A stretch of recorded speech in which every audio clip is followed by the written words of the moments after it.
രാഷ്ട്രീയമാകുന്നത് അടിസ്ഥാന ജനവിഭാഗത്തിന്റെ രാഷ്ട്രീയം. ഞാൻ ഒന്നുകൂടി പറയുന്നു, പ്രിയപ്പെട്ട മുസ്ലിമേ, എന്റെ പ്രിയപ്പെട്ട ഈഴവനോടും യാദവനോടും തികനോടും ദളിതനോടും പലയനോടും വിശ്വകർമ്മച്ചരോടും പറയുന്നു, മർദ്ദിതന്റെ വീണ്ടെടുപ്പിന് വേണ്ടി ജനാധിപത്യ ഇന്ത്യയുടെ ഭരണഘടന പറയുന്ന അവകാശങ്ങൾ ആസ്വദിച്ച് ജീവിക്കുന്നതിന് വേണ്ടി വലിച്ചെറിയുക RSSന്റെ പതാക, വലിച്ചെറിയുക BJPയുടെ പതാക, വലിച്ചെറിയുക കോൺഗ്രസിന്റെ പതാക, വലിച്ചെറിയുക ഇടതുപക്ഷത്തിന്റെ പതാക, വലിച്ചെറിയുക ഇന്ത്യ യൂണിയൻ മുസ്ലിം ലീഗിന്റെ പതാക.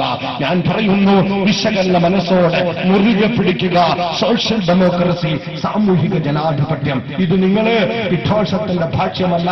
ഒരു നിമിഷം ഉറങ്ങാൻ കിടക്കുമ്പോഴെങ്കിലും ഒന്നാലോചിക്കണമെന്ന് മാത്രം ഓർമ്മപ്പെടുത്തിക്കൊണ്ട് വിശ്വാസി സമൂഹത്തിന്റെ പൊതുപ്രവർത്തനം വിചാരണ ചെയ്യപ്പെടുന്ന ഒരു ലോകം വരാനുണ്ട് എന്ന തിരിച്ചറിവിലൂടെ പുത്തൻ രാഷ്ട്ര നിർമ്മാണത്തിന് വേണ്ടി, ജനാധിപത്യത്തിന്റെ പൂർണ്ണതയ്ക്ക് വേണ്ടി, സാധാരണക്കാരന്റെ ഭാഗതയം നിർണയിക്കുന്നതിന് വേണ്ടി പാർലമെന്റിലേക്ക് മത്സരിച്ചുകൊണ്ട് പാർലമെന്റിനെ കീഴടക്കിക്കൊണ്ടിരിക്കുന്ന സവർണ സമ്പന്ന ഗൂഢാരോപിയിൽ നിന്നും രാഷ്ട്രത്തെ വിമോചിപ്പിക്കുന്നതിന് വേണ്ടി നമ്മെ ഭരിക്കാൻ നമ്മുടെ പ്രതിനിധികൾ പാർലമെന്ററി സംവിധാനത്തിലേക്ക് പോകുന്ന ഒരു ജനാധിപത്യത്തിന്റെ പൂർണ്ണതയ്ക്ക് വേണ്ടി നമുക്ക് ഐക്യപ്പെടാം. അതിന് അവസരമുണ്ടാകട്ടെ എന്ന് ആശംസിച്ചുകൊണ്ട് സോഷ്യൽ ഡെമോക്രാറ്റിക് പാർട്ടി ഓഫ് ഇന്ത്യയുടെ വിമോചനത്തിന്റെ വിപ്ലവാഭിവാദ്യം അർപ്പിച്ചുകൊണ്ട് ഞാൻ എന്റെ വാക്കുകൾ അവസാനിപ്പിക്കുന്നു. ജയ് ഹിന്ദ്, ജയ് SDP. അസ്സലാമു അലൈക്കും. സ്നേഹമുള്ള SDPയുടെ സഹപ്രവർത്തകന്മാരെ, വിശാലമായ നാറാത്ത് പഞ്ചായത്തിന്റെ ഒരക്ഷമായ കമ്പിൽ ബസാറിൽ നിന്ന് പദയാത്ര നടത്തി നാറാത്ത് പഞ്ചായത്തിന്റെ ഹൃദയഭാഗത്തേക്ക് ആവേശപൂർവ്വം കടന്നു വന്ന സോഷ്യൽ ഡെമോക്രാറ്റുകളായ നാറാത്ത് പഞ്ചായത്തിലെ എന്റെ സഹപ്രവർത്തകർ, നല്ലവരായ ജനാധിപത്യ വിശ്വാസികളെ, നാട്ടുകാരെ,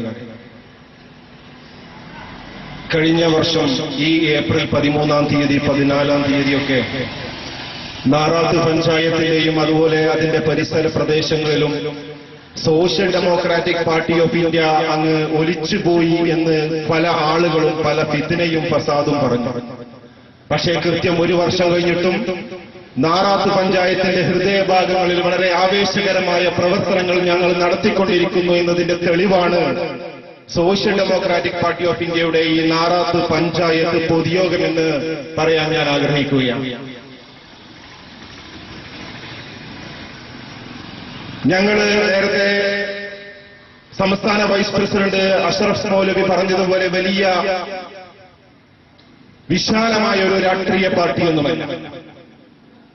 പക്ഷേ 2009 ജൂലൈ മാസം ഡൽഹിയിൽ വെച്ച് രൂപീകരിച്ചതിന്റെ തൊട്ട് പിറ്റേ ദിവസം തന്നെ കണ്ണൂരിലെ ഉപതെരഞ്ഞെടുപ്പ്